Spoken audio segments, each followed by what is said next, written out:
because we do, that might be exactly what they need is a year to regroup and beat on some teams and remind yourself that you are the big, massive club. You're not a minnow of a club that you might have felt like on days in the Premier League.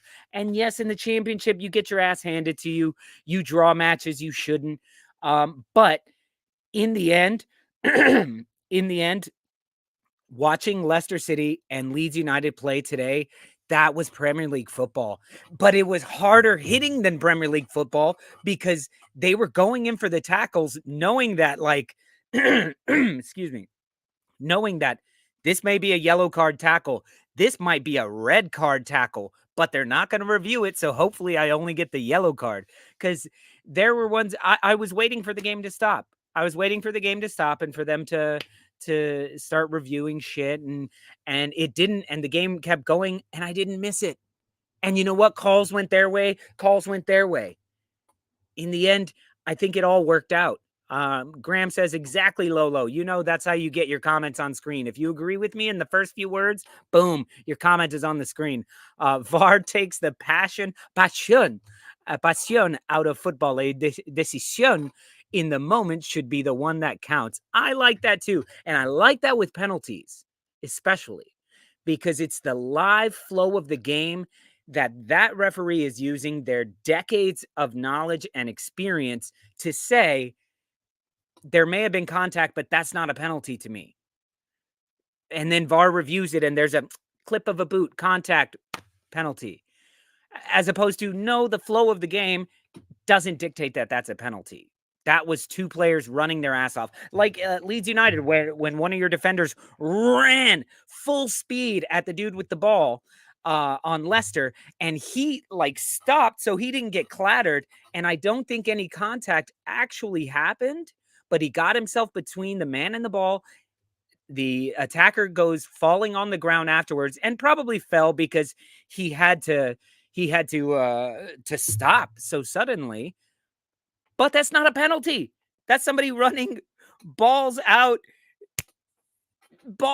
at your face, not looking like he's going to stop and playing chicken with you, and you chickened out.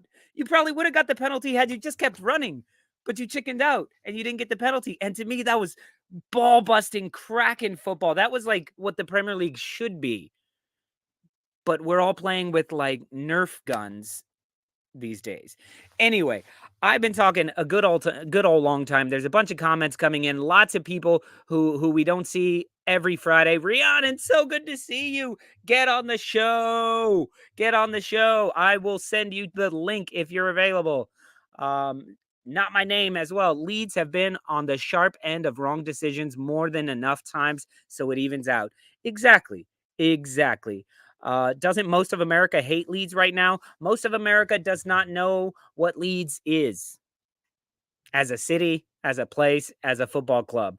And the people who love Leeds here fucking love Leeds to death. I see Leeds tops out in Park Slope all the time. It's remarkable. I got mad the other day because some kid was running by in a Leeds top, and I was like, Leeds, Leeds, Leeds. He had his fucking headphones in. He didn't know what I said. He probably thought I was like, I don't know, some creep. Anyway, lots of comments to get to. We're going to get to all of that, but let me go ahead and bring on my lovely co-host. Oh, there you go. Lolo's the best. You know, Tom. You know how to get up on here. Now he's reading this out. Save your side chick's number under your girlfriend's name as they'll never read their own texts. Well done. Well done there. Yes, I do, Sam. Very much. So let's go ahead and bring him on. Mr. Mark, I know you. Hey, what's going on, everybody? I tell you, Lolo, I have experienced the very same thing in Manhattan and Brooklyn, where I have been walking down the street and I see someone in a Leeds top, or if it's cold out, they got the Leeds scarf on, or they've got a Leeds hat. And I'll walk by them and I'll be like, Leeds, Leeds, Leeds. And they just keep going. And like, I'm just like, well, wait a minute. I've heard stories about how these Leeds fans all around the world recognize one another. I wasn't wearing a Leeds top, but but I have experienced that. Welcome everybody. Very happy to be here. Very happy Leeds won. It was a strange one. It really was a strange one. And I don't know why, Mark, but I'm being tempted to cut you off there because that just didn't sound right. I would say Leicester won, Leeds 3. Ha, It just didn't sound right. I Leeds won. I see what you did there. Leicester won, Leeds 3. Straight off the bat, Actually, Mark. Leeds were at home. So. Straight off the bat, Mark, which one of the players would you say impressed you the most? Rough one. I thought I was throwing you a softball. It is a tough one for me because the player that impressed me the most, and the one that I think is going to get a lot of looks in the offseason, is one on the losing side. Kieran Dewsbury-Hall was very impressive to me. I think he's actually the one I was talking about that pulled out of the challenge. There was a lot of really weird, and I agree with you what you said about VAR and how refreshing it is to watch a match without VAR. And it's one of the things that I love so much about other leagues, Champions League, because there is, the Championship, because there is no VAR. In other leagues like the Bundesliga and La Liga, there's no overabundance of use of VAR. They're pretty VAR is like a kind of a last minute thing, but for me in the Premier League, sometimes VAR is just an excuse for poor officiating. It's like, I don't need to get that right on the field because VAR is going to come along and fix my mistake. That's what I've been saying, Mark. I've been saying that for quite a while. We just don't listen to each other. We just sit here and argue, but we're saying the same exact thing. I just want to recognize everyone that is tuned into our very Leeds-centric show. We have quite a bit of viewers right now, so if y'all could just take a moment and smash that like button and appreciate all the hard work that Lolo and I put into this, we'd really appreciate it. Please do. Welcome because to the it's show. been a while since I've seen these kind of numbers live, so that's really cool. Well, Mark, can I tell you who my player of the match was? Who's your player of the match? I don't know if he's man of the match, but the one that impressed me the most, and I look forward to seeing in the Premier League, don't look forward to playing against him, is Jorginho Rutter. I didn't think he had all that great of a game.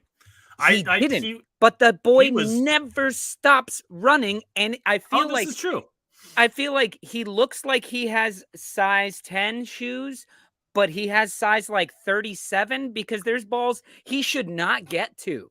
He should not be getting these balls, and he's got like 6 inches of extra toe on his foot, and he just gets to the ball. That sounds really weird. I have a size 12 shoe, but I have to have it remodeled because my toe is an extra 6 inches long, which would just be downright freaky. But again, as far as like VAR is concerned, the game would have been very, very different had VAR been involved. And two teams that are equipped with VAR. Yep. There's something that you had said earlier about how a team almost needs to go down to kind of refigure, reset, and then come back up even stronger. Because like I'm watching these two teams that I've followed in the Premier League. I mean, Leicester was a good squad. Leeds was a fabulous watch for the 3 years that they were in the league, as far as I was concerned. But now I watch them, like today is a perfect example. Outside of maybe 3 players, I know nothing of, 4 players. I know nothing of either squad. There's two players from Leicester that I recognize, Daka and Dewsbury Hall, and on Leeds side it's Melier and Firpo. That's it. I mean, sure, Dan James, sure this, sure that, Patrick Bamford, but Who knows? And Pink Cushion has put it very well. Who gives a shit? The Leeds United won, as it Yes, they should did. be. Yes, they As it did. should be. But I mean, once again, we are not the Leeds United fans. We have some waiting in the wings to get on right now. We're going to bring them on momentarily. But I just wanted to get this opinion from not opposing fan base. We have, you guys win, you lose. It means nothing to our clubs. But we have an affinity towards your club because so many of your fans have embraced us and been Absolutely. really great to our channel. And I Absolutely. really enjoy And most of the Leeds fans that I meet. right. So it's good for us to Before give this sort of outsider opinion. yeah, absolutely. Before we bring on all those wonderful Leeds fans, I just want to add, before it gets lost in the shuffle, that the second half adjustment that Fark had made when he took I thought taking Noto off was stupid. But That's why hey, you're not a manager. They took Nyoto off and they took somebody else off. That's what Sam was saying. It was a double substitution. Dan James and Bamford came on, and the whole tune to the song completely changed. Yeah. That's what I got to great. say, folks.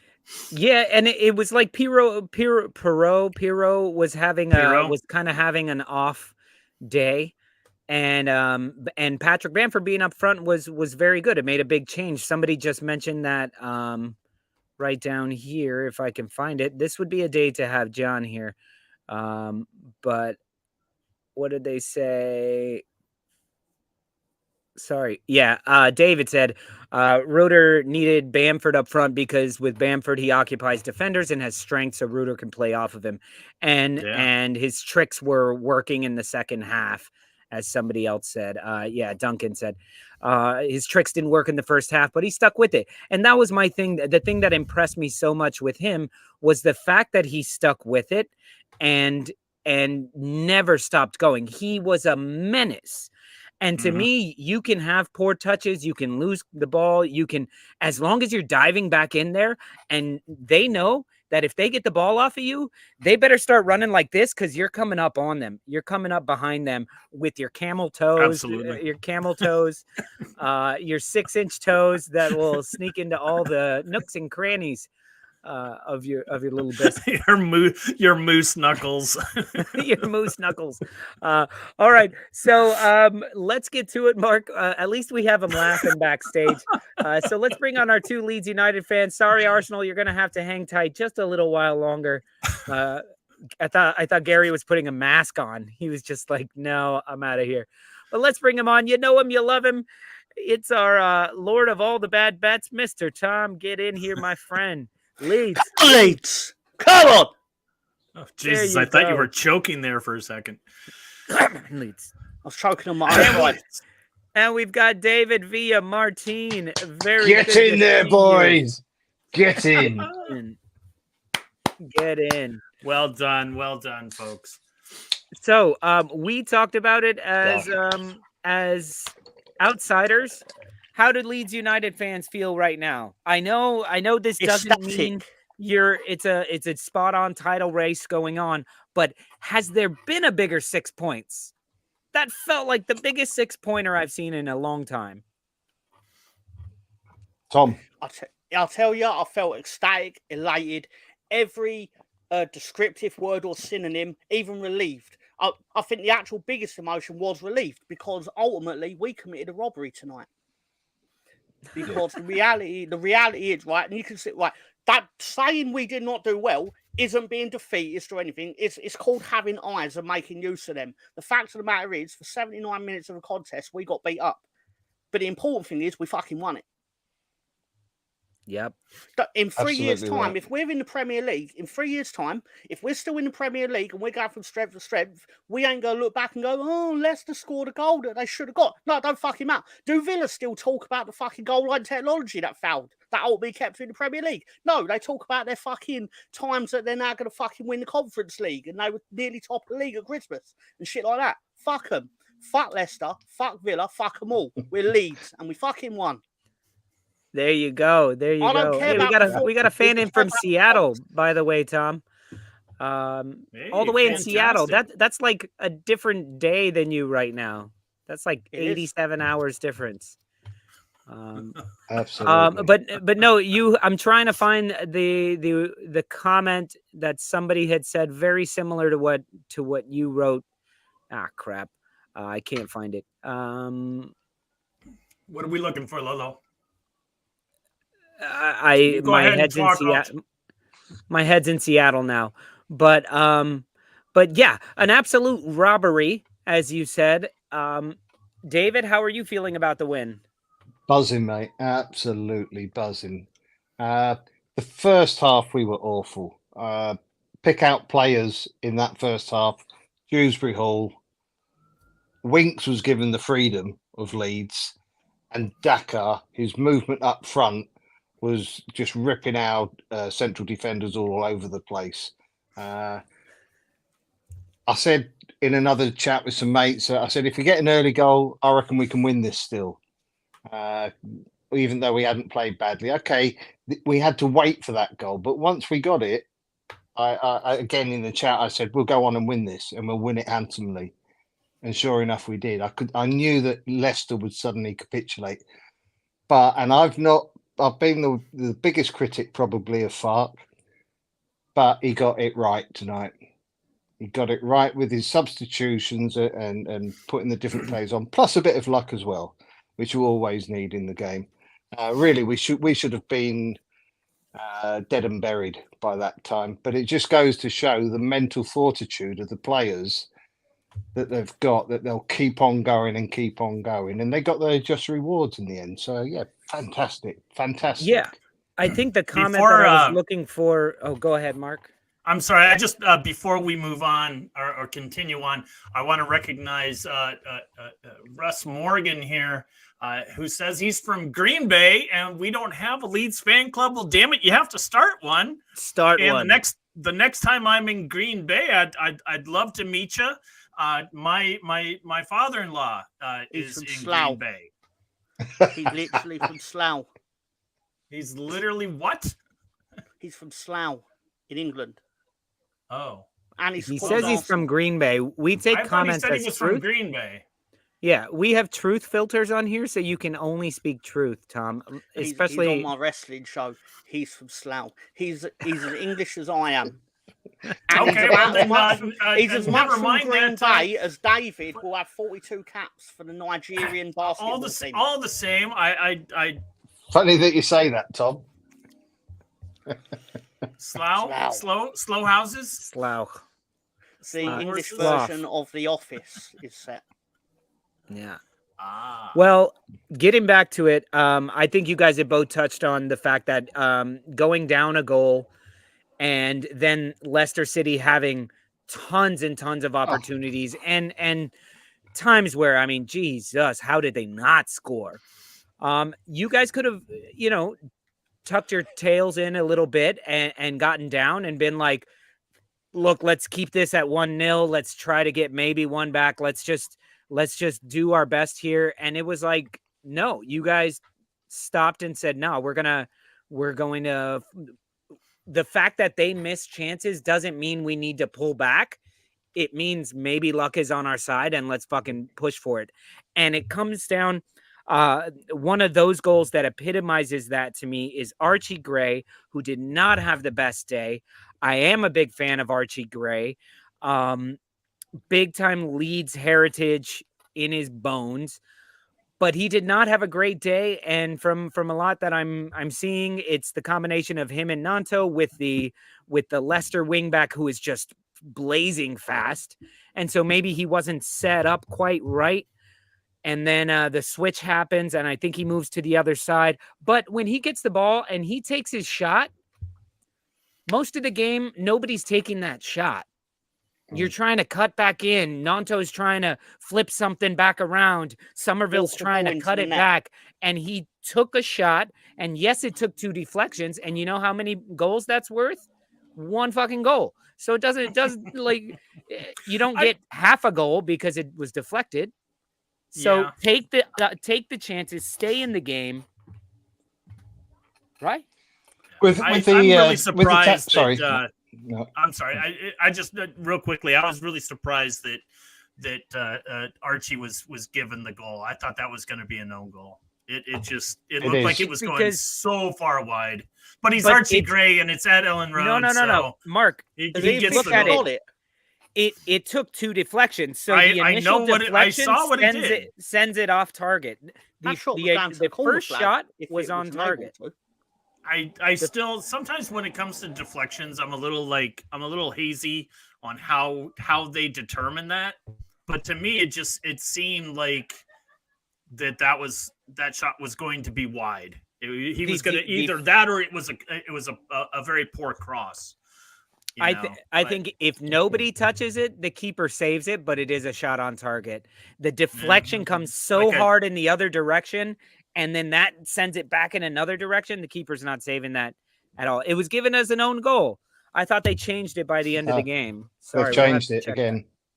They changed it again. It is an own goal. Yeah, it is. It is Gray. It is Gray. They've given it to Archie Gray was awarded the goal. Which good on him. I mean, Jesus Christ! If anything, a goal to get. The response from the crowd, I thought that place was just going to catch flames. It's like their own some sport, when that went in, the crowd I've in Premier League or in English football, I've never seen anything like it. I've seen it maybe in other leagues in Europe and in South America, to be certain. But wow, I mean, I thought Ellen Road was going to catch fire.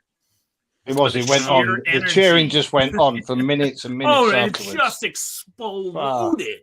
Oh, and Mark, I don't know if you were watching on ESPN or what, but I was watching on ESPN. Like, they don't have people covering the match, so after the match, it's like just audio of Ellen Road and visuals of whatever's happening at Ellen Road for another 15, 20 minutes. I was like, this is amazing. Nobody's talking in my ear. I'm getting to hear songs and everything. And I'm cooking dinner and singing along.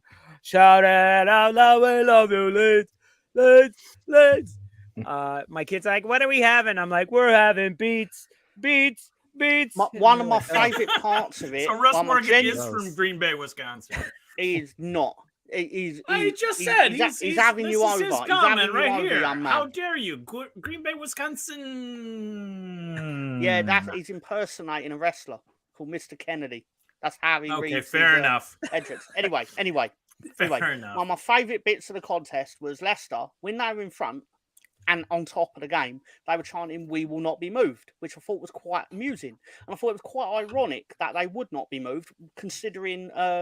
In the 85th minute, when they were 2-1 down, many of them were leaving. So, yeah. I think it was also when they were chanting out so much about your atmosphere or something like that.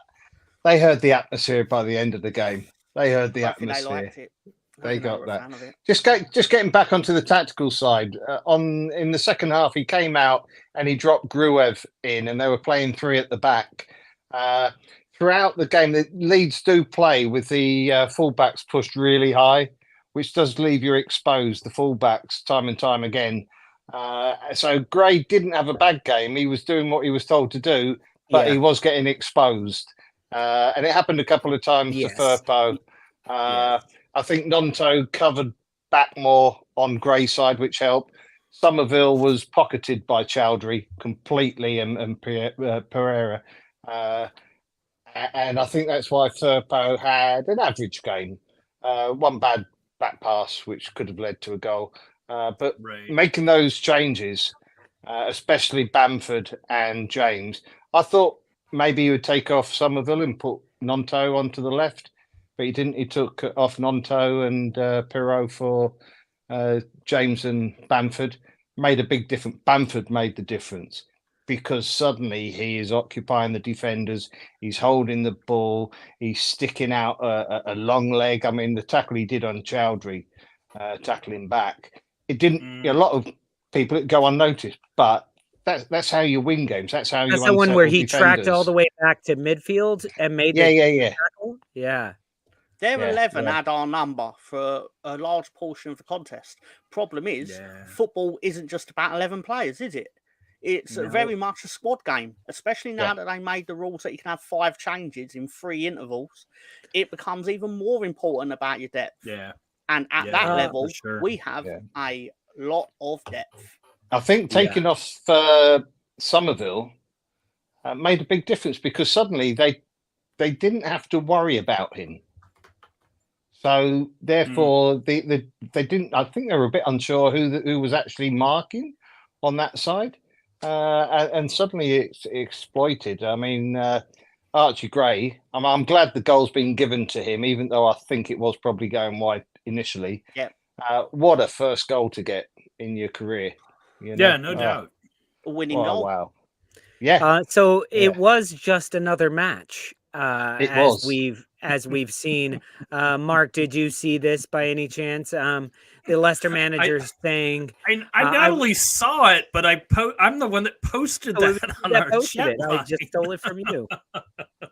I was like, man, shots fired. This is a ridiculous statement to make.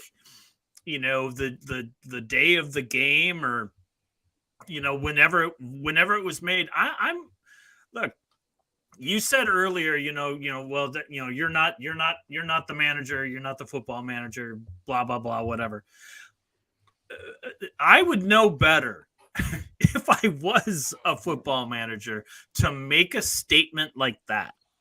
I do not want to give my opponent any more fuel to the fire than they already have. I mean, look, the race is not sewn up. We are not talking about, it being an insurmountable, lead. You're not up by 30, in the standings. You're up by what was it, 9? 9, and now it's 6.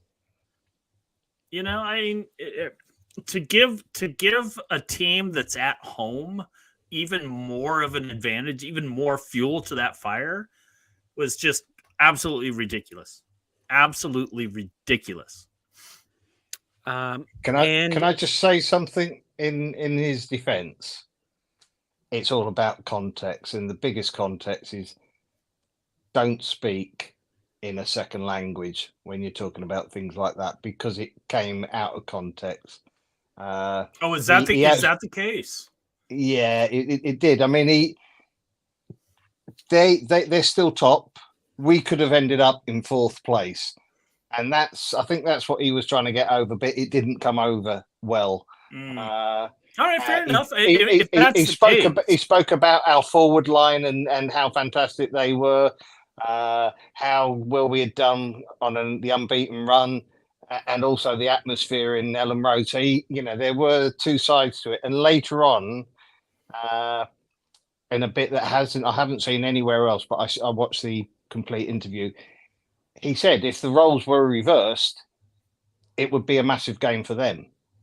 Gotcha. So you know what I mean. So, but I think learn a lesson. Keep your mouth shut. Yeah. Yeah. No, I do hear you. Feeling like it was kind of it's not that hot of an answer when you really think of it, of saying, this is a huge game for Leeds United. Do you feel the same? Is this a huge game? And he's saying, if I was them, I would be a huge game. Yeah. But for us, it's we just have to keep winning. Like imagine Pep Guardiola saying that about maybe not Liverpool or Arsenal, but, say Tottenham or somebody playing them. He's like, yeah, it's a huge game for them. For us, we just have to keep winning. Like, I don't care who we play. That can be misconstrued, not even misconstrued, but, more weight put onto it than. Yeah. But that's, as somebody said, that's not what you need to do to Ellen Road. As Masane Epic Gaming said, he lifted the crowd saying that. We like adversity at Leeds. We like to prove them wrong. That's what I'm getting like to be hated. And that's why we love I think Leeds he was United. watching the 1994 Street Fighter movie the day before he did that interview, because that was an exact quote. Not an exact quote, that's wrong of me. But basically, it was a quote made by the villain of the movie, General M. Bison, basically saying Yeah, Raul Julia, very good. Raul Julia, where basically he was saying when he walked into Chun-Li's village and burned it down and killed her family, it was the biggest, most important day and honor of her family's life. But for him, it was Tuesday. Yep. Now, see, had he come out and said that, he's like, I understand this is a huge, huge match. Everybody at Leeds is really into this. For me, it's Friday night. Then you can be like, oh shit, M. Bison over here. But guys, I want to talk to you about the historic run that Leeds United are on right now, because you just broke a record. As good as Leeds United has been for the past century, you've never done this, have you? You've never won 9 matches in a row to start a year, or at home, or something like that. What is Yeah. this? 9 in a row at home, or just 9 in a row, period? No, 9 in a row 9 from in the a start row of the at year. home. From the start of the year, let's take a look at that. December 29th, your loss to West Brom. And then it was 3-0 home to Birmingham. In the cup, that doesn't count. Leeds beat Cardiff City 3-0. Preston 2-1. Norwich 1-0. Bristol 1-0. Rotherham 3-0. Swansea 4-0. I think this is like 22 goals for and 2 against, if I remember correctly. That's a 20 plus goal differential this calendar year. Arsenal sitting on 5 in a row to start this calendar year, and I'm already like, the bubble's gonna pop, man. The bubble's gonna fucking pop, man. Oh my I'm God. sorry, didn't it pop yesterday? No, in the league, man. Talking in the league, okay? League. You saw me sweep right over Plymouth Argyle, right? Sure, I You saw me sweep understand right now. over the draw I to understand. Plymouth. I see where you're going. I see. Yeah, okay. That's- Come on. no. Come on. We're talking in the league. All right? In the league. Okay. Yeah. But that's Fantastic 9 run. in a row. It's a fantastic run. Absolutely fantastic run. Yeah, absolutely impressive. But to be honest, I don't care about the record. The record means nothing. We're in the second tier of football. If you're doing that in the top tier, fair enough. It's second tier of football. It's a means to an end. And with the squad that we have, and especially against the teams we were playing previously, we should be outclassing these teams. That's the way I look at it. My bar is set very high for this Leeds team, so I don't really get carried away with that. Doesn't mean a lot to me. That being said, let's go and get the record. Absolutely. So here's something that made me think of. There's so much that happens in the world of football that means so much to us as fans, but we have no clue what it actually means to the players and to the staff and the coaches.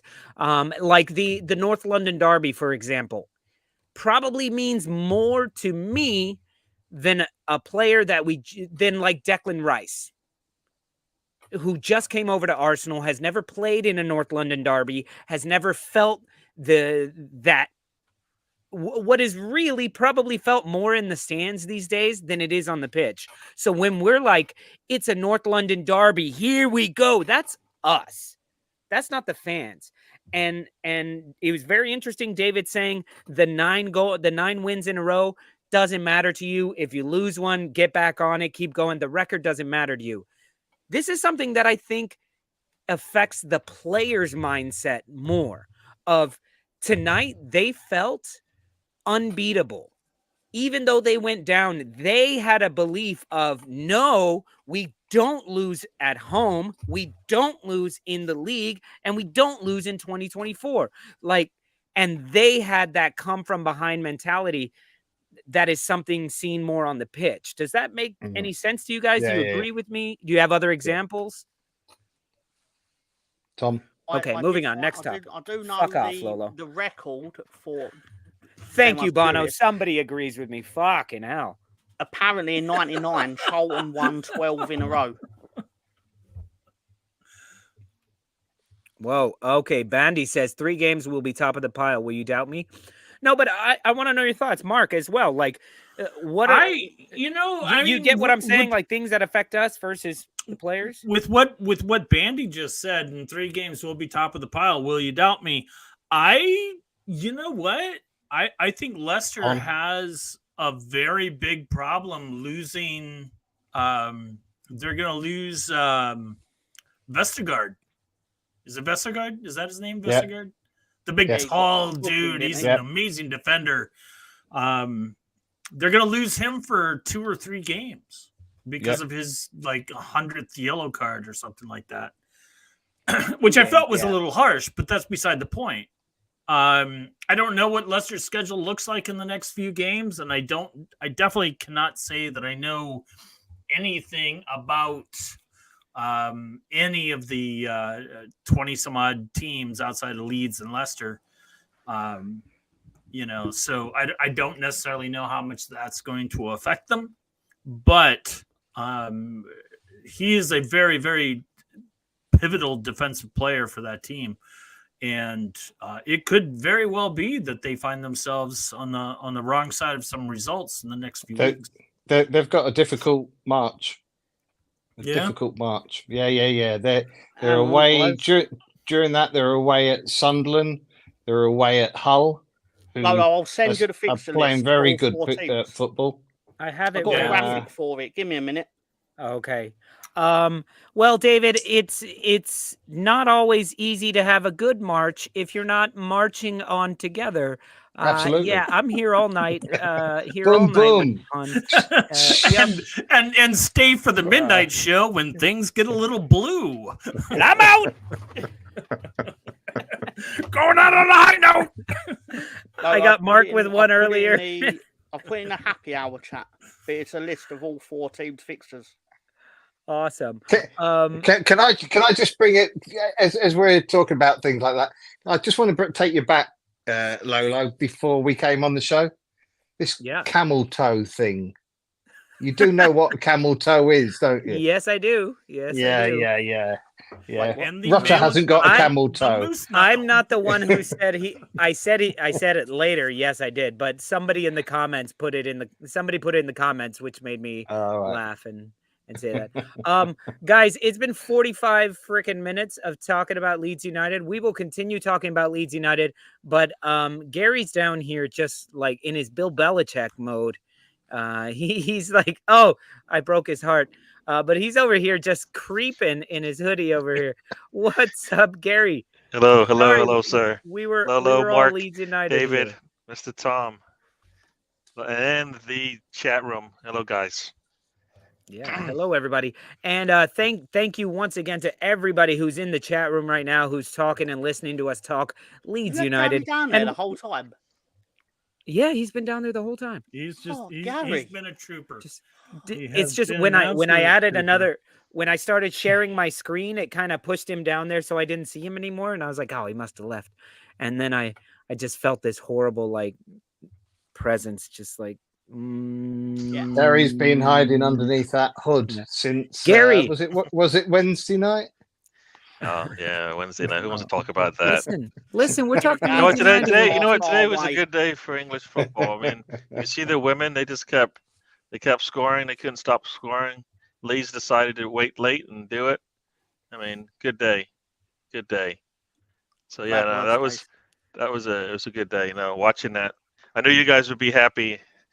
Especially like it was like when you tied it up, it was like, okay, at least you get a point out of this. And it's like, wait a second, I think somebody said, why don't we just go for all 3 points?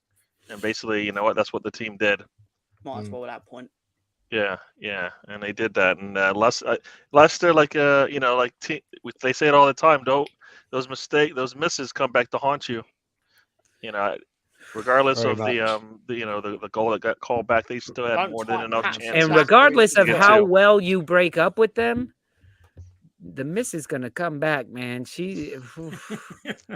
Sorry, Gary. Welcome to the show. These loverboard things I'm drinking are giving me some really bad puns. Yeah, that's some really. They're still roasting Dakar on Dad Twitter jokes right now as we speak. Oh my god. Poor guy. But very good to see you, Gary. I want to ask you guys. So we all went to Ellen Road together and saw a fantastically not fantastic match, but a fantastic environment. I have this certainly problem. a fantastic experience. It was a fantastic experience. I have this problem now when I'm watching matches, and it's matches that Leeds United are not playing in. But when I'm watching on television and I hear like chanting starting and singing and all that, I'm always sitting there, and then it just somehow whatever they're singing always turns into marching on together, and I'm like, I'm watching Arsenal. Like, why is I'm gonna take you one more, Lolo, because sometimes I find myself doing just stupid, mundane chores around the house. I'll be washing dishes, and all of a sudden in my head just goes, "We've seen it all together. We've seen the ups and downs, ups and downs." you got a wet sponge? I'm just like scrubbing these plates forever. Yeah. At Anyway, least welcome to until the show, wheels are Gary. spinning round. Yes, Gary, did you happen to watch the Leeds United match? yes, I did. Yes, I did. All right. What are your thoughts? No, you know what? When Nanto got that ball in the box and didn't take the shot, I was like, "Oh, damn it!" No Oh, shit. man. I was like, "Why? What? It's just the goalkeeper in front of you. Why would you turn inside to the defender? Just take the damn shot." I'll No, tell you just why, Gary. fire No, it's 'cause he away with scored that a goal exactly like firecracker of that. a leg of yours.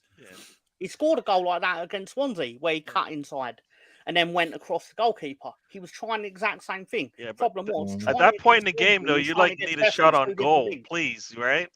I mean, he was Yeah. all by himself. It was a perfect. Everything about that was perfect except for the execution at the end. Just take the shot. And I was like, "Oh, this is not gonna be a good game for at least for him. It didn't look like it was a good game." So yeah, There were a few chances in the first half which were just shocking.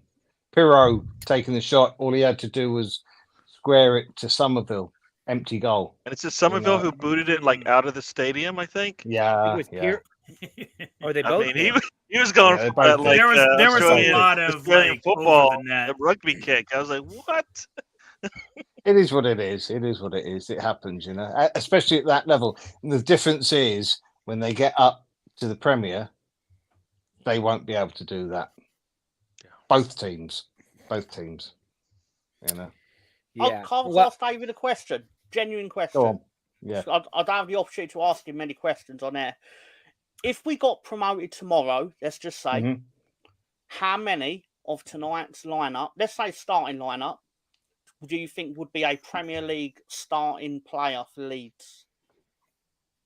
Based on what you've just said about you can't afford to miss those sort of chances. Like I reckon. realistically. I reckon that if we get promoted, we need to bring in about 10 to 12 players. That many. How many what starters I is think. that? 10 Oh, to 12 oh probably. gosh, I would Well, say I mean- at least 6. Being honest, I mean, and I'll tell you why. I'm not going to. Ampadu, I think, has been fantastic, and he's playing out of position at the moment, and he's still playing really well. Roden tonight, and I like him very much, but he got found out big time tonight. He got found out, and you imagine, okay, you're playing against Leicester City, but they're not a Premier side at the moment, and Premier sides they would rip this Leeds team and the Leicester team apart. Both the sides have to make big changes, and that is just typical, unfortunately, of the difference now between Championship and Premier. It's a big step up. What's the what's the prize to win the championship? I mean, 200 what does million TV money. a trophy. No, you do get a trophy. trophy. You get a trophy, but Yeah, you get a little gift prize- bag. There's some Armani in there. I think there were some hats, maybe some hats. you get a you shirt, actually Maybe a- get maybe a some, hat. some TV on the money. you get some on the Stoop Stickers. 2021 hats. No, shut up, Mark. We don't have any more of those. Those are worth I money. have now. one. I You had get- like if, 3. if you're and a they're all Leeds like fan, just- if you're a Leeds player, you but- get 2 tickets to Flamingo Land. I mean, Yeah. it's like as much as people complain. I mean, Melier is. I think he's a Premier League keeper.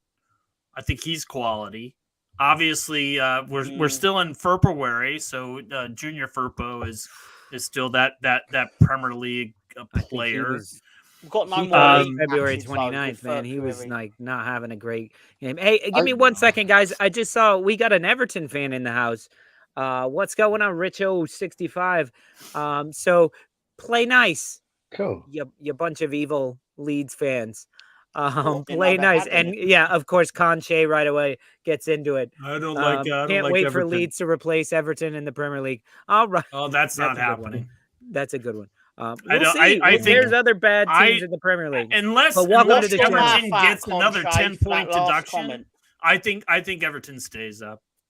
Yeah. I think the teams like Burnley and United, Sheffield United, they're just awful. Obviously, They're gone. Sheffield United is awful.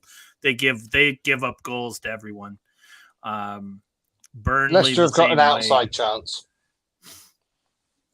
Leicester has an outside chance Outside chance of what? of staying in the Premier, relegated? but they've got to rely on Everton Leicester? messing I up. mean, I- Luton. I'm Luton, not really Luton, sorry, sure. Luton. Oh Jesus! Luton. I was like, Luton. wait, what Luton? year are Sorry, we in? Luton. I would love it. I would love it if Luton stayed up because they Me are too. an entertaining watch of the teams that got brought up.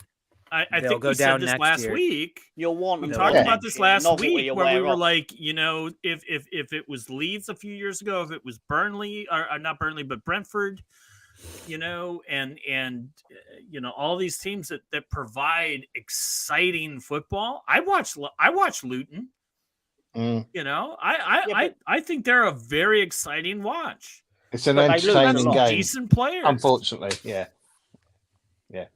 Oh, There's some players there to be picked off if Luton get relegated.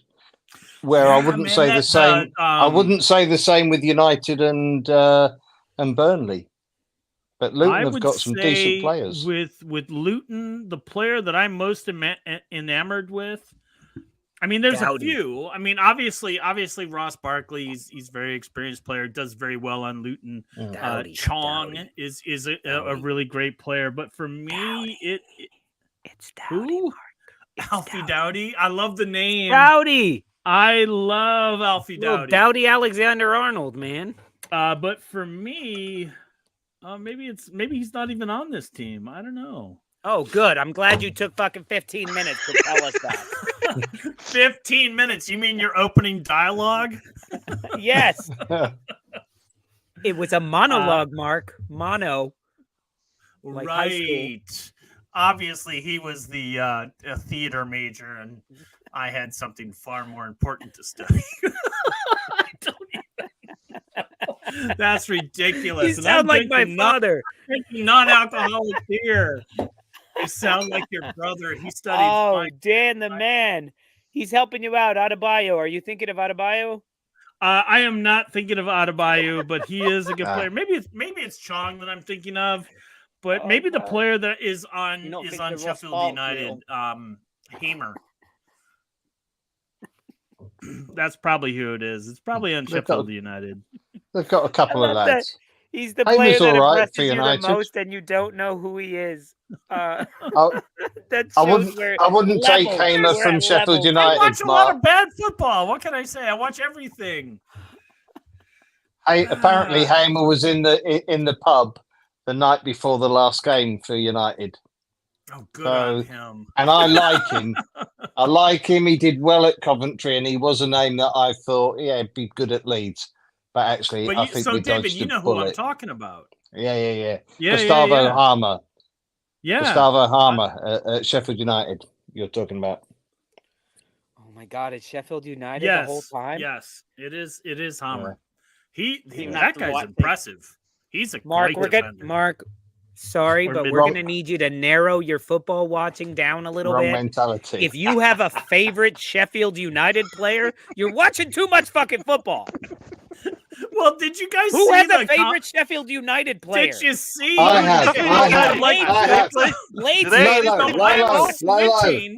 Lolo, I've got a favourite Sheffield United player, but his name was Tony Curry, and he played back in the 70s, and then he transferred to Leeds. So My I'm, dad had a at t-shirt. He's hot halftime, stuff. I'm switching back to Leverkusen Mainz, and like I'm like watching that, and our very beloved dirty jersey Chris, when I comment on the goal that Mainz gave up, which was just a ridiculous fumble by their goalie. I comment on this, and Dirty Jersey Chris is like, in 2 years' time, Mark is going to be watching league or level 3 Italian league or whatever it is he said, and I'm like, God help me if my addiction to football ends up doing that. No, because Chris was you and me, Chris we'll have good chats. Don't you worry. We'll have good Chris chat. posted like. He's like, don't worry. After this, there's high school, whatever, down the road from me. and I guarantee you, he goes and watches high school. Like, that dude watches. Oh, he puts Najee to shame. And Najee watches a lot of fucking football. I was watching one of the Leeds games when we were in the Premier.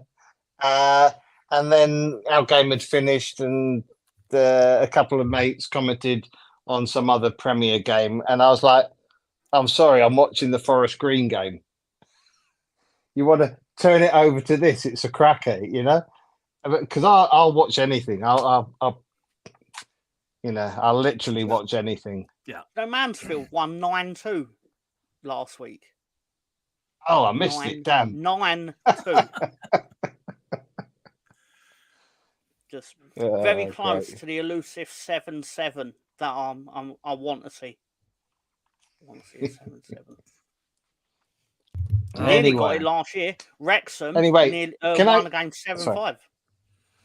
I'm just gonna. I'll round up what I reckon, and I said this to a couple of Leeds fans in the Scarborough Tats after the Plymouth draw in the cup, and we were chatting about the league, and I said.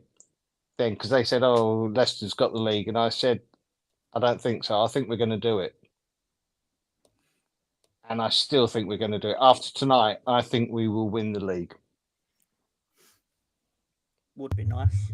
I mean, that is a very. If we don't, it doesn't matter. If today's just an ordinary day, an ordinary game, then you'll win the league, because there's a lot of pressure on today's game, all right? Especially if your goal is to win the league. And especially going down 1-0 at home and almost going down 2, 3, 4. Some people have said 5-0 it could have been. And then you finish off strong like that.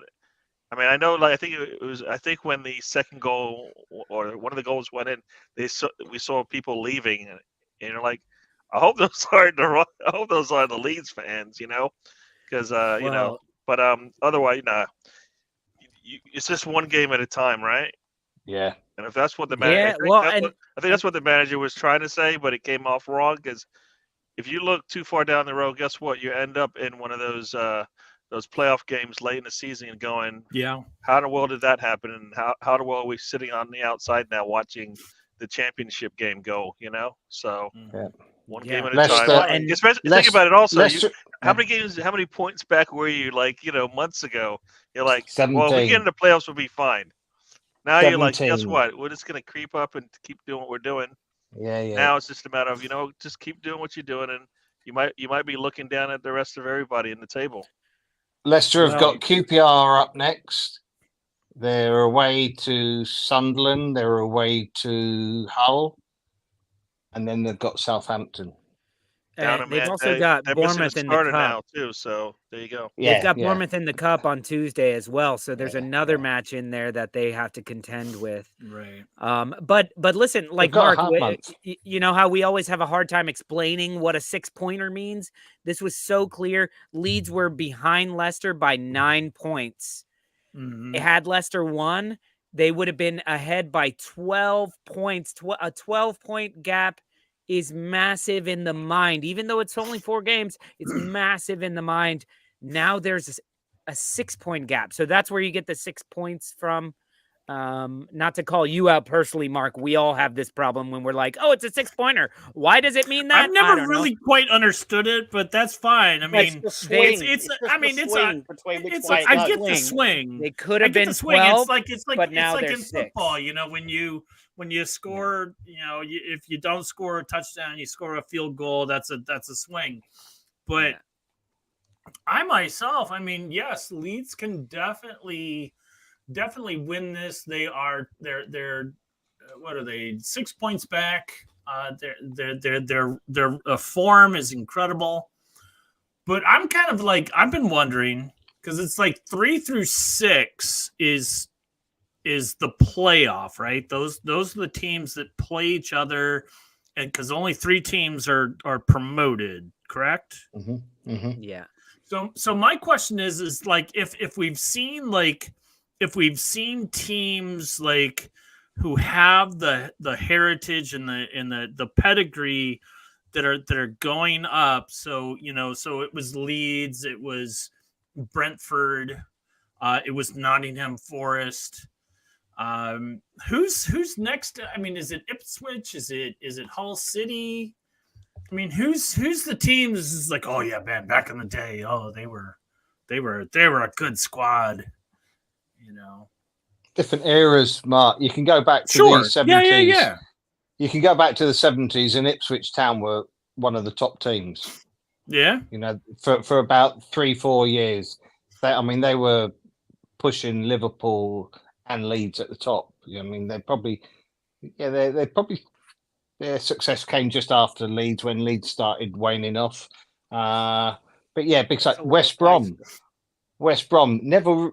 I don't think they ever won anything, but they were a good old first division club again. West Brom, 70s, I 80s. remember in the top tier. I mean, I've seen them there.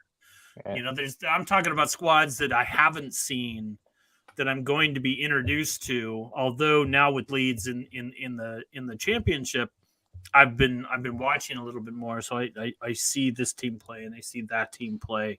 Hull is a lot of in fun. The Premier. Hull have been in the Premier. Yeah, you know, and they're well supported. Right, we're going to Hull. And I'll tell you what, they're my dark horses to get up through the playoffs. Hull, yeah. Where are they? Down in 6th. Yeah, they're in 6th. Yeah. They're the ones who did they beat the other day? They beat Southampton, didn't they? Yeah. And they had to really battle for it, but they've got a good manager, you know, and he's worked hard. Rosina. And Liam or Leroy. Leroy Rosina.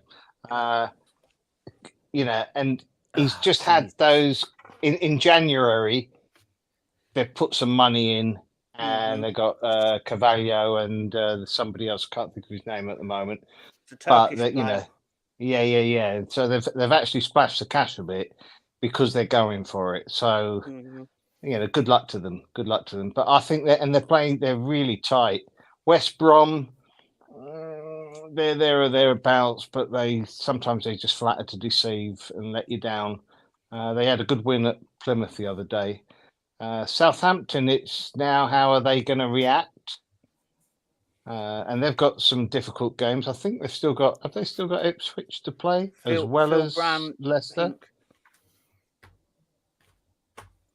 You know, but yeah, I think Ipswich. I still think Ipswich are probably the team who out of the 3 to 6, I think, are probably more likely to nick it, purely because they just don't give up. And they're going to keep Leeds honest right to the end because they just don't stop. I mean, the other night, Rotherham, you know, they fought back. It's 3-3. But then a minute later, in like 90 plus 6 minutes, Leicester went and scored again. I mean, they just don't stop. There's always 3, 4, 5 players in the opponent's 18-yard box when they're attacking. and that's why they're successful. They just outscore other teams. Great in this division. Next year, if they're in the Premier, not a chance. They As we conceded found 3 out. goals to the team that are 12 points adrift at the bottom. That's unsustainable. Yeah. Yeah. But they might get away with it this year, Tom. That's the difference. Maybe. Well, guys, it's definitely an incredible championship finale of the season. Last, 12, 13 matches that are coming up. And I'm excited to watch the rest of this. I just can't stress enough. Yes, you've won these 9 games, and that's incredible as it is. But the plus 20 goal differential, when we were just looking at that, Leicester have a 41 goal differential. You guys have 37. Take 20 away. That means you were at a 17 goal differential of 17. And now all of a sudden you're coming up there where, watch this end on goal differentials. This 9-game stretch of 20 plus goals. You've only given up 2. Incredible. This can matter so much in a title challenge. And also when you're chasing another team, even when they feel like they might get caught, if they have a 20 goal differential on top of yours, they can always rest a little bit on those laurels. But you guys are putting so much pressure on Leicester City, and you're just doing your damn thing, and I fucking love it. You know what else I love is halftime. And it is about halftime of this show. Mark is over there peeing from his eyeballs as he's staring me down, saying, "Can we go to break?" Into his glasses as well. It is halftime. Thank you all so much for joining us. We are not going anywhere. Whoa, that was an awesome effect, actually. That was great. Cool. That looked really cool. We will be right back in 3 minutes. We have a little halftime break for you guys, and we will be back with Mr. Tom's Betting in the Dark with Mr. Tom. That's too many And Mr. Cyril. Toms in that title. Betting in the They Dark. should never have Mr. too Tom many and Cyril. Mr. Toms. And we will talk more Leeds United, and then we will talk Carabao Cup final between Chelsea and Liverpool. So we will be back in 3 minutes and 6 seconds. So if you need to use the restroom, now's the time. Don't forget to hit that like button here and in the restroom if you got time. All right. Here's a question. When you guys were in the desert that was the championship for 16 years, did you watch any Premier League games? No. I didn't watch any of them. Fuck them. I didn't watch a single minute of a Premiership match. Swear to God. I didn't give a shit. What about I must admit, I Champions League used or to. anything like that? No, I still don't watch. I don't watch anything but Leeds, mate. Nothing but Leeds. That's it. And that's all I care about. I must I don't admit, I'm with give James a this season. This season, about I've any struggled other to club. watch other games. Bielsa watches everybody. You should too. No, and what I really hate is like people like talk, oh, that was a great match, man. That was a great match. And it wasn't even involving your club. I mean, no one cares. No, I don't care about that, man. No one care. I don't care about anything that doesn't involve Leeds. All right. So in the last 15 years, I That's fucking it. love you, James. I love Leeds. I love how many Leeds. times have you watched? I love Leeds. Full stop. So the Full last stop, mate. I So love you- Leeds. I you just don't give missed a Lionel fuck about Messi anybody for else. 15 years. Like, is that what you're saying? Like, you What? didn't? Did you watch Lionel Messi or Ronaldo or anyone? No. Oh, nobody watches No, don't care. I don't care. I only care about Leeds. That's fucking insane. I don't even know who those people are. Who are they?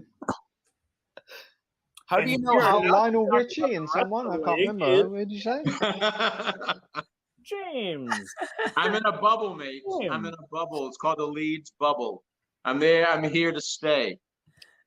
I signed up for this 40 years ago, and I'm not leaving. It's the 40 years. I wanted to ask you, James. It's Leeds bubble.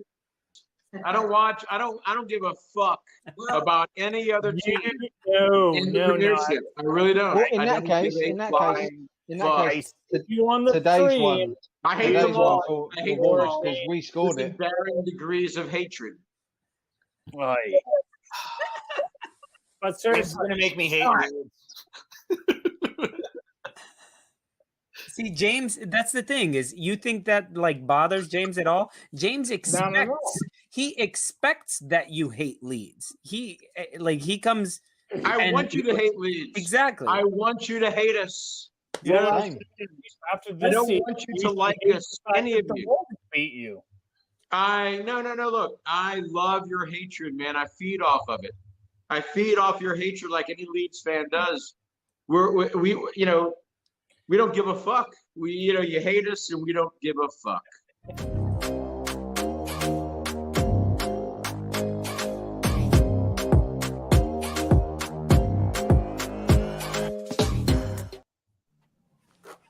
Yo, and we're back.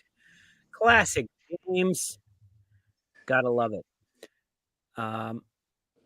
All right. Welcome back, everybody. Are we here? Everybody? That was a quick one. Everybody got their ears in? Hello, Tom? Hello. All right. Welcome back, everybody, from our little halftime break there. I hope you all enjoyed it. Well, let's get straight into it, Mr. Tom. I'm ready for some betting in the dark. Are you ready for some betting in the dark?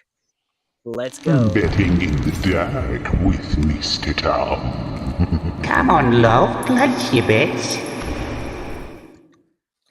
And it is time for Betting in the Dark with Mr. Tom. Let's just give our little disclaimer here. Betting in the Dark with Mr. Tom is a segment that we like to do where we ask Tom to get the craziest bets that he can find, the longest shots that he can find that will turn $1 or £1 into hundreds of dollars or pounds, depending on your denomination? Non-denominational? Nomination. I don't know. All right, so Mr. Tom, let's kick it off. The floor is yours. Roll up, roll up. I have some wagers for you all. We have something nice and simple to whet the palate. Haaland did finally get off the mark after his return from injury on Wednesday night. So he wet the palate a bit. But he's going to go for a 4-course meal down at the Vitality Stadium or whatever they call it these days. Man City to win 3-1. Erling to get all three. 263. Let's go. 263. That 3-1. You think Bournemouth will score? Solanke in there. Maybe. I have 4 On a penalty. Something happen. I can. All right. All right. I had my best day in fantasy football in forever, by the way, this week. And I meant to triple captain Haaland, and I didn't. So I could have even been better. But, yeah, I did all right. Okay. Let me snap a photo of this. I'll take this, Tom. I think you're right about Erling Haaland. I could see that. Gary, David, any thoughts on this? Mark? The last time I bet that Haaland would score a hat trick, someone on City scored a hat trick, and it wasn't Haaland. It was Phil Foden of all people. Oh, Good hat trick I as well. think Lolo. I think you had Julian Alvarez scoring a hat trick that day. This was just like a few weeks ago. Yep. I like this bet. I'd take it. I mean, City is not doing a very good job keeping clean sheets. Holland is definitely due. Yeah, I'm taking it. It's not quite as high of odds here in the States, but yeah, I love it.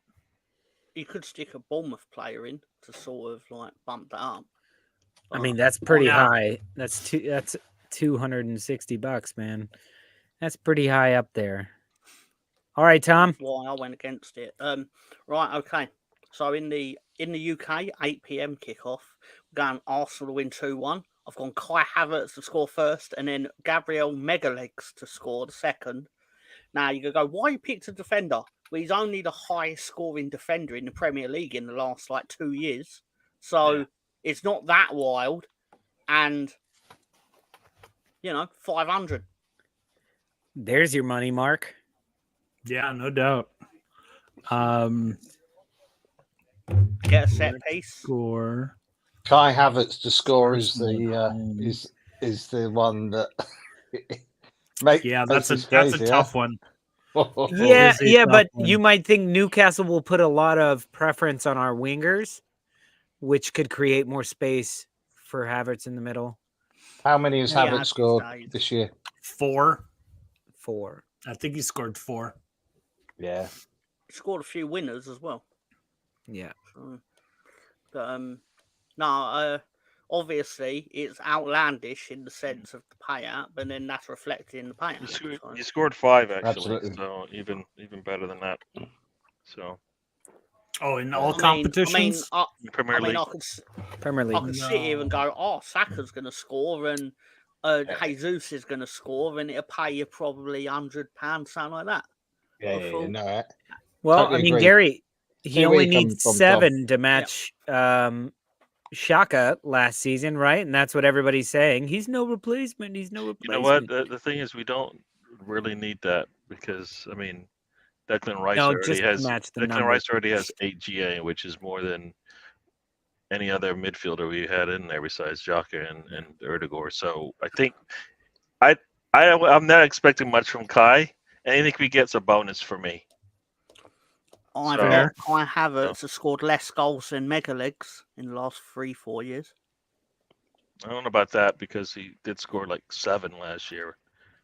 So I think Michael might have 7 for his career or something like that. Maybe. Who are Arsenal going to bring in next year up front?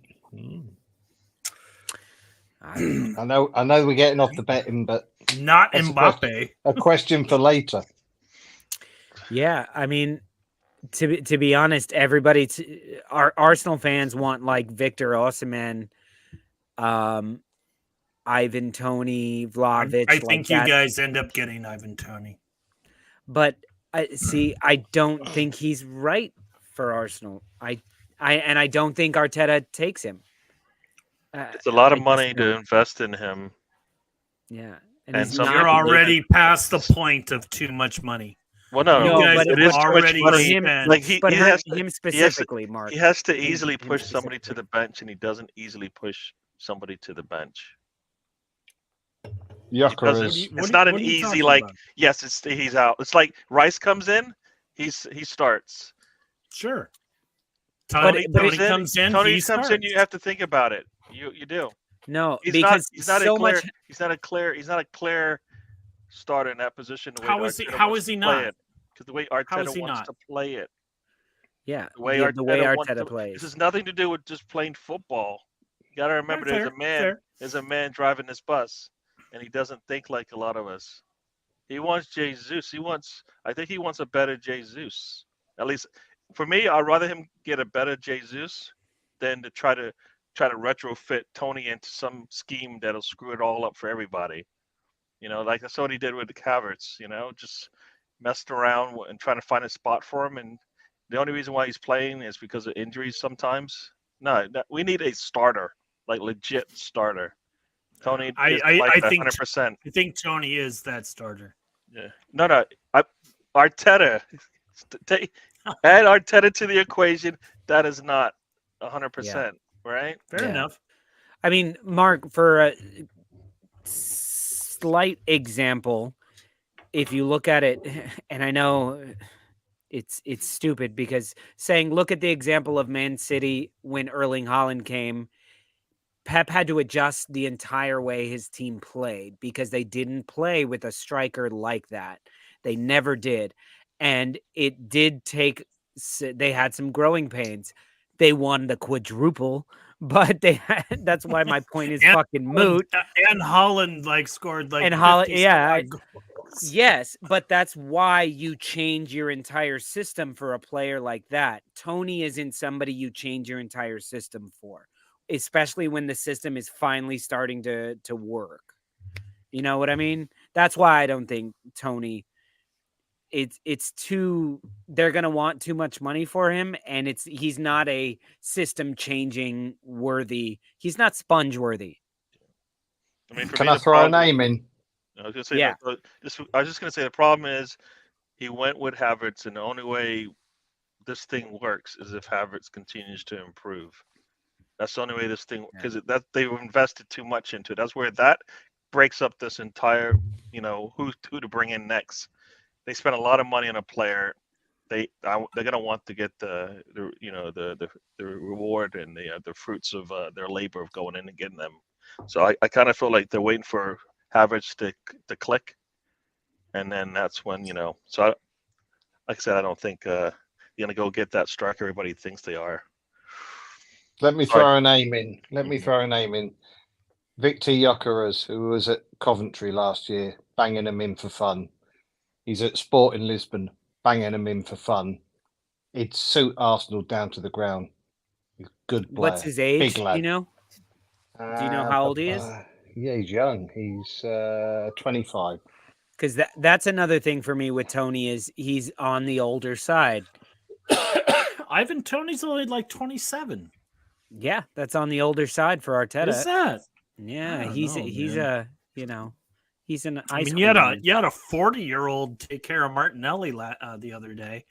Yes, Mark, that all fucking happens, and fucking the baby from Really, the 40-year did not take over Martinelli. Stop it. Oh, he most certainly did.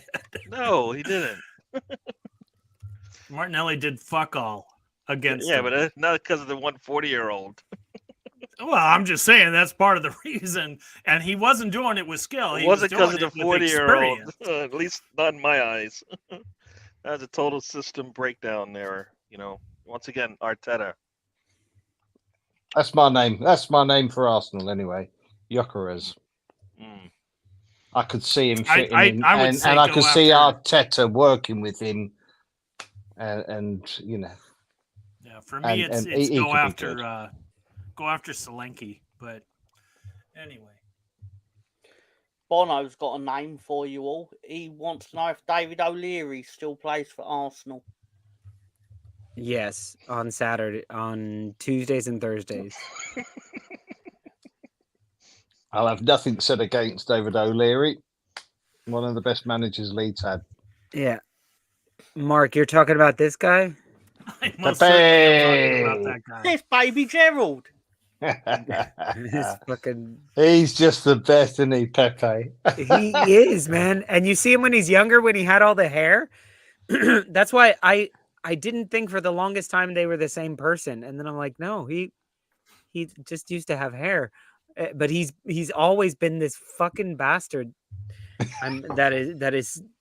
He's so annoying. That clip where he's playing for Real Madrid and the ball's gone out for a corner or something like that, and the attacker's laid on the floor, and he just kicks the attacker twice. On one of them, he's just raking his studs up his back. The ball's out of play, and it's just like, what are you doing? Yeah, I don't think he even got sent off for it. That's a crazy thing. No VAR back then. Him and Sergio Ramos together is just like, you must be like, if you're a striker going to play them, you must have just been like, can I get shin pads all over? Just like, how did they beat Liverpool? Ramos got hold of Salah and almost broke his arm. Broke his arm. Jesus. All right. Somehow. Anyway, back to betting. All right, Tom. Thank you for that. Right, we've gone West Ham to win 3-2. To be fair, you could go either way on this. Oh, whoa. Sorry. Right. This is a good game. Yeah. And, this is going to be that'd be a good game to watch. West Ham, Brentford. It's going to be a good game at this point. I've gone Tony to open the scoring, but then I think the crowd are going to get on top of it. A bit similar to tonight, I suppose. And West Ham will overturn it when they usually do score goals. Bowen's usually one of them. So you can then turn that into 200, just under £200. What would it be if it was Brentford to win? It's similar. Yeah. You know what it is? It would be pretty close. It's a pound each. So just that's what it is. Just put one on each. Just flip-flop them.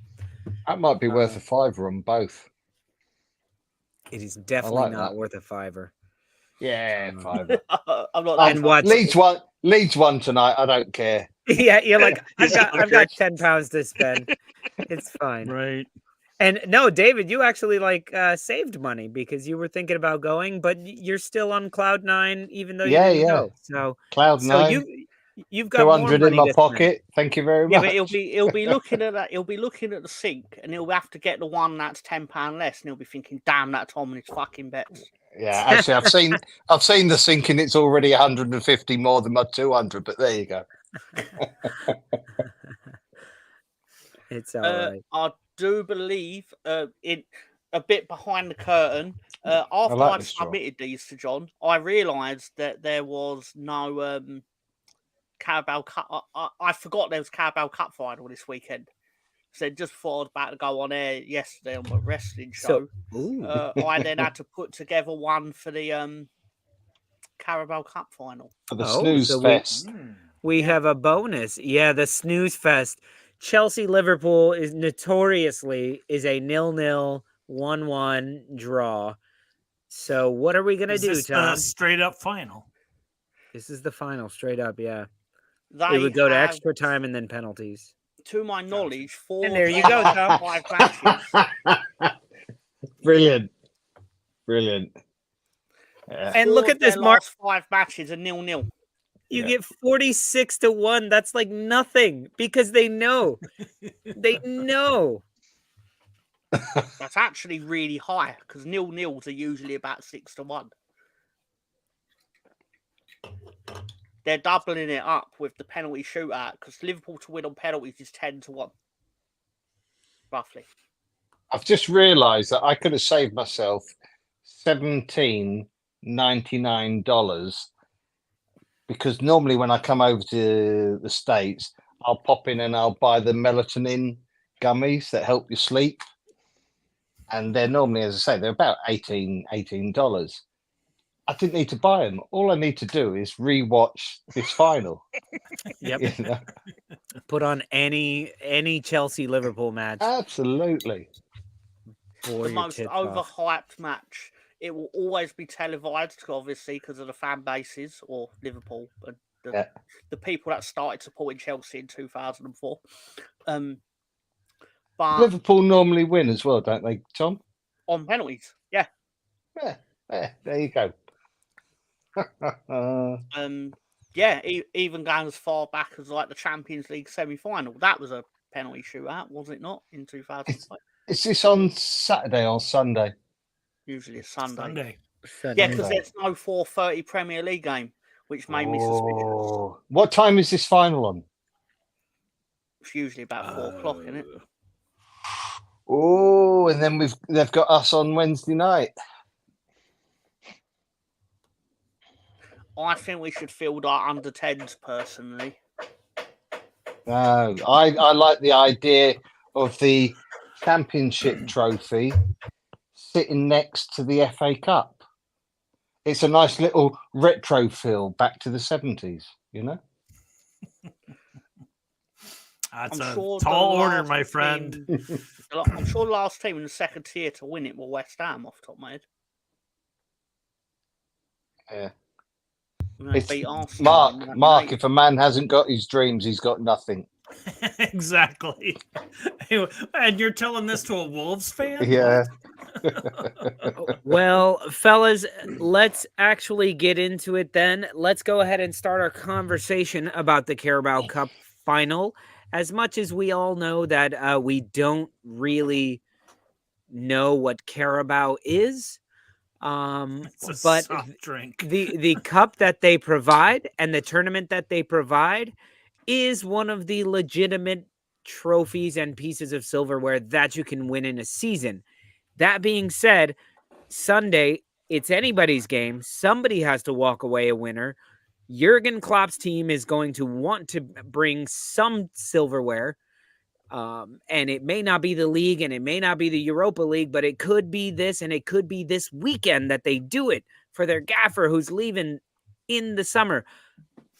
Or the shittiest Chelsea team we've seen in forever, who spent £1 billion and still don't know what they're doing, could finish 11th or 12th place in the Premier League, yet have a trophy, would they have a better season than your Manchester United, your Tottenhams? Like, what does this mean for Chelsea? And what does it mean for Liverpool? Those are the questions I'm asking you, fellas. Silence. I get confused. These guys Suck, it's like, David. Jesus, I mean, as much as Chelsea would better love panel. to You talk about a crap football game, and then you want us to talk about he it. just want You didn't feel my emotion. It's going to be goalless. It's going to suck. It's the shittest ever. And then he turns around and goes, "So what do you think about it?" Yeah, right. Oh, sorry. Were you talking to us? Yeah, I was on bio break. I'm sorry. I turned off at Caribou Cup. I thought that was a Why are you recording. talking about it? Bono, I had know popped up. better. If I may, Bono, I know better than to wear a jersey in another city. Like I wouldn't go to Leeds wearing a Wolves top. I wouldn't go to London wearing a Wolves top. But I am that stupid. I will watch this match. I do not know what to expect. Liverpool obviously ailing. Chelsea obviously we don't even know who they are. Because 1 minute Chelsea is doing really well, and the next minute they're like, "Who is this team?" Yeah. You know, I have no idea what to expect from this match. I will watch it, and I will watch it with the same excitement that I've watched just about every match this season. Yay! I don't. useful For me, if Chelsea win I don't. I think if Chelsea wins it, would be really bad because I think they will be able to use that to build. That's what I think. Mm. And I think it'll be a little bit different than what we saw from Manchester United when they won the Caribou Cup. That's Right. my. I guess maybe it's a fear. I just think that's what would happen with it, because I think they're a young team, and I think if you give them something like that, I think that more totally. Those players are talented, right? I don't think we think outside of Mudryk. I think everybody believes the rest of that team's okay. We got some talented players there. A lot of them hurt that haven't even played yet. And if they do anything good in the league, they're not going to be able to sell them anyway. So I just kind of feel like, I'd rather have Liverpool just destroy them and just 3-0 at half, and then we're all laughing for the last 45 minutes. I'm gonna put in the alternative view. Even though, as a Leeds supporter, I should wish all ills upon Chelsea, I have to say I hate Liverpool even more. So therefore, I want a young Chelsea side to come through and send Clipperty clopping on his way. Why do you hate Liverpool, David, out of interest?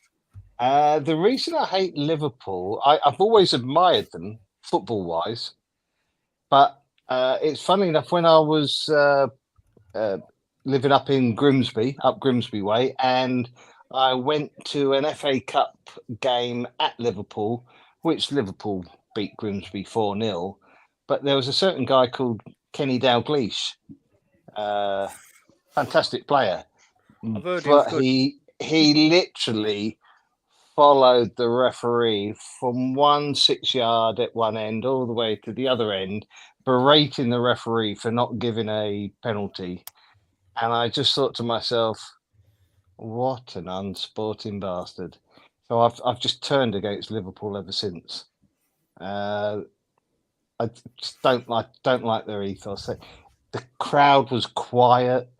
All this noise. This noise. They only made a noise when they scored, which they scored 4, so they did make a fair bit of noise. But not for me. And also in the 70s, lots of football violence and things like that.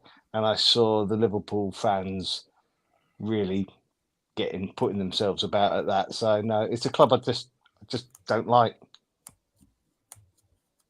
So in short, you don't like the smell. Bin tippers. Who was? I mean, does who was- anybody who- actually Who want was the Leeds hooligans back in the 70s? What Oh, were they Leeds. called? Yeah, we were awful. We were awful. Oh, but you guys were you guys had a name. Like what was the you guys were the company or something like that. What were we called now? I can't remember. There were so many different clubs back then. The firm. You know. The firm.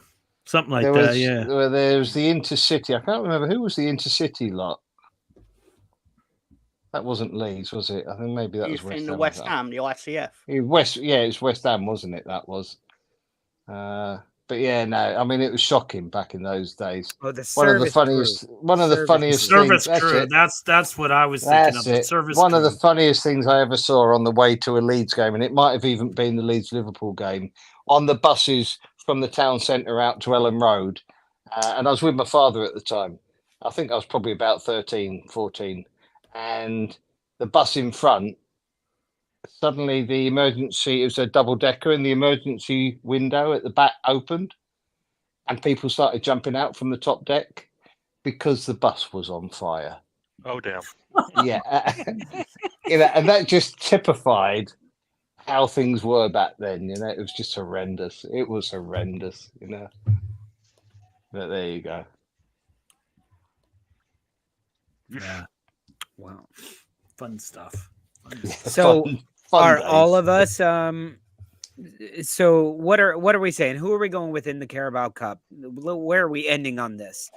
I know we've got the people who want Klopp, don't want. David wants Chelsea. Gary, what did you say? I said I don't want to see Chelsea win. So you want Liverpool? No, that's not what I Tom? said. That's not what I said. Yes, you did. No, it's not. No, I didn't say that. Don't put words in my mouth. He didn't. You He would just doesn't want prefer Chelsea to told win. you- Liverpool. I just told you what I want. I want Chelsea to lose. Well, I want a hole to open up in the middle of the pitch and both of them to fall inside, Well, but you know that's what? not going to Yeah. happen. That's my favorite Bane. My Bane. I need Bane to show up. That's it. Tom, what are your thing? What Uh, do you want to happen? I know you put Liverpool to win on the bet, but what do you want to happen? I suppose, and I could have this entirely wrong, and that's fine. But on some level, I think if Chelsea won, and because for all the reasons that have been said, as in it'll be the impetus, it'll be their as a group, their first trophy. I know that they've won lots of trophies, but that particular group of players, it'll be their first time getting over the line in that shirt.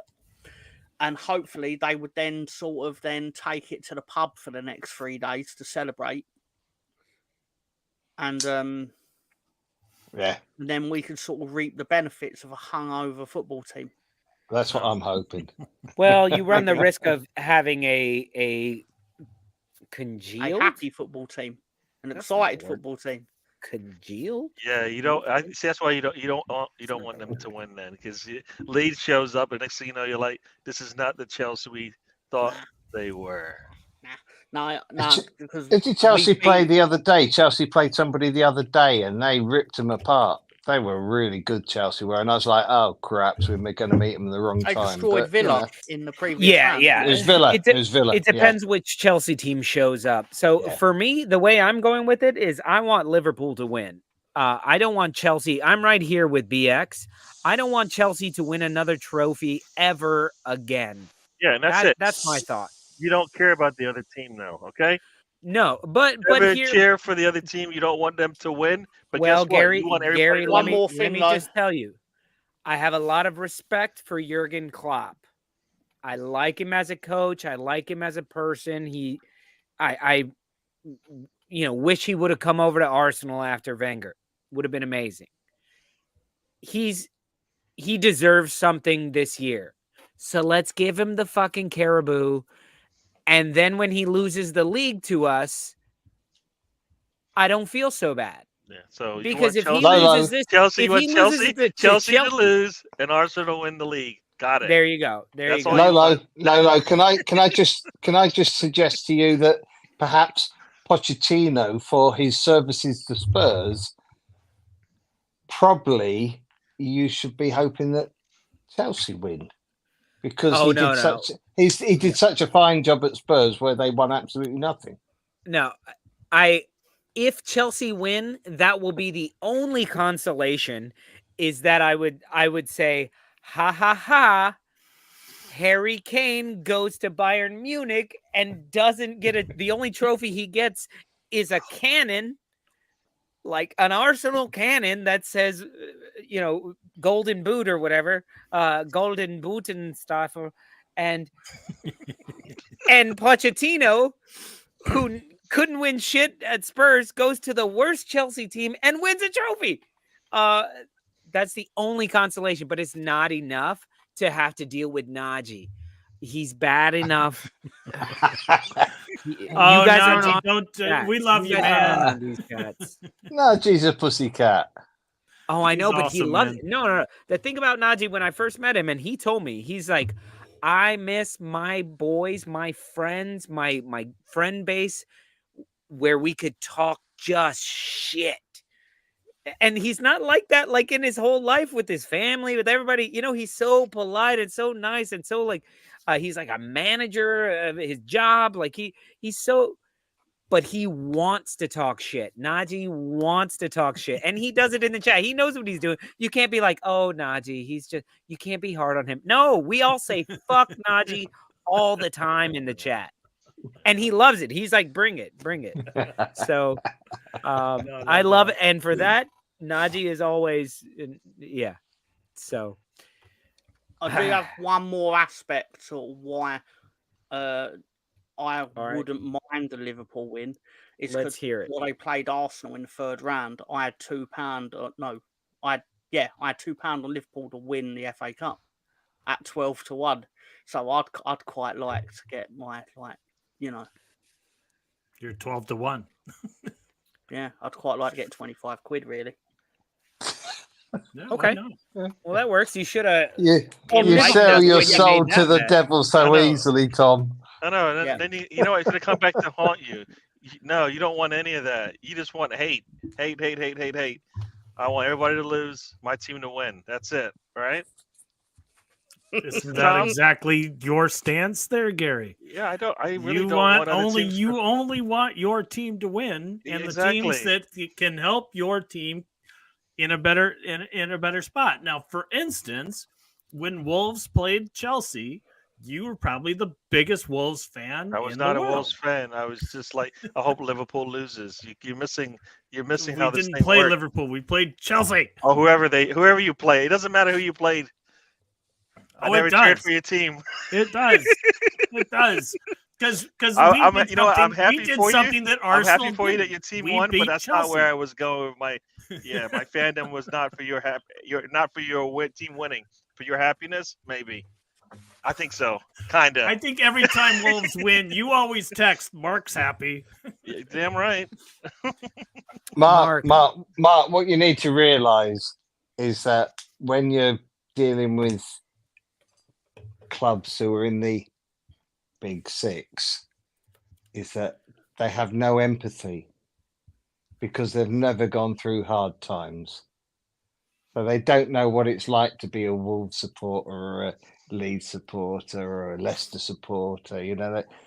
It's foreign to them. It's a concept they just don't understand. You saw I like That's why we fucking love to beat them when we do. Hey, we started the season in the relegation zone, so I know hardship, right, Lolo? No, you don't. Oh, three games. You don't even Three start. games. You start Behave literally yourself. top of the table every year. It was the worst. 6 more games to go. You start top based on alphabet, let alone being on. Right. Yeah, but that season, Tom, we were in the relegation battle. We were in a legit relegation battle for like 3 weeks. Yeah. And where were Leeds? I think Leeds were in the top Anxiety. 4. You know what? We didn't even play 1 week. It was crazy. It was painful. That's how bad it was. They were upset But- during yeah. a match that they won 6-0, David. Yeah. Until they got that first goal, you would have thought they were going to die at the end of the 90 minutes. Okay, Mr. Tom. Because Mr. Tom. it was 30. I remember saying Hey, to my Mr. daughter. Tom, today was a game, right? for the first 50, 60 minutes of this game today. How are you feeling? All right. I Don't felt even like we answer were it. We probably know gonna the lose. answer. Don't even try. We know the answer. It's okay. We know. I've openly admitted the answer about 9 times between now and what would it have been, 9:48 or something like that. The thing is, we have a lower bar of Oh, expectation. it's levels, right? There's That's levels to this thing. There There's is levels, right? There is, yeah, there is very much so.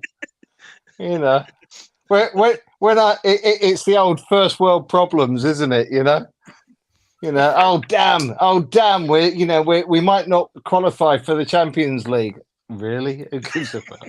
We're in the champions. Our club would be Shit, finished not if we league. don't have that income. Oh no, our billionaire owner might have to dip into his own pocket instead of using UEFA's prize money. Oh no. Oh. As you said, there's levels to this thing. You wouldn't understand. Funding, even though he's got 27 billion in the bank. We're struggling up here. We're struggling up here. I understand entitlement, Gary.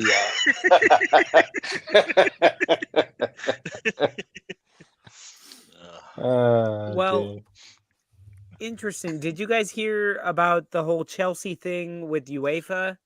Yeah, today? I was curious about that. I don't quite understand what's going on. So basically, Chelsea have some financial gray areas that they were going to be fined for. These 8-year contracts. And they've made a deal with UEFA.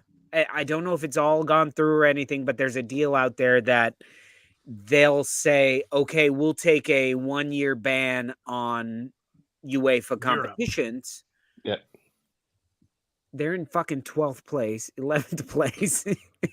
yeah, but they would be in Europe if they win the Carabao. If they win the Carabao Cup, they're in Europa. So if they win, and this comes out this week of like, okay, we'll take that ban. And I think it's because they know if they wait till next week, UEFA's not going to take that deal. If they lose, UEFA's like, wait, no, we're not. 1-year ban. You're not allowed. You're not good enough to be in our fucking competition. We'll ban you next year. Give us our money. Right. To be honest, it would still be worth Chelsea just saying ban us for next year, even if we win the Carabao. It doesn't matter, does it? Just ban us. That's why they're saying because Europa is not the big money. It's the Champions League that's the you get more money being in the Champions League group stage than you do for winning the Conference League. Yeah. Which they do not want to be in, because then they're restricted to the financial fair play rules of the Conference League. Yeah. Right.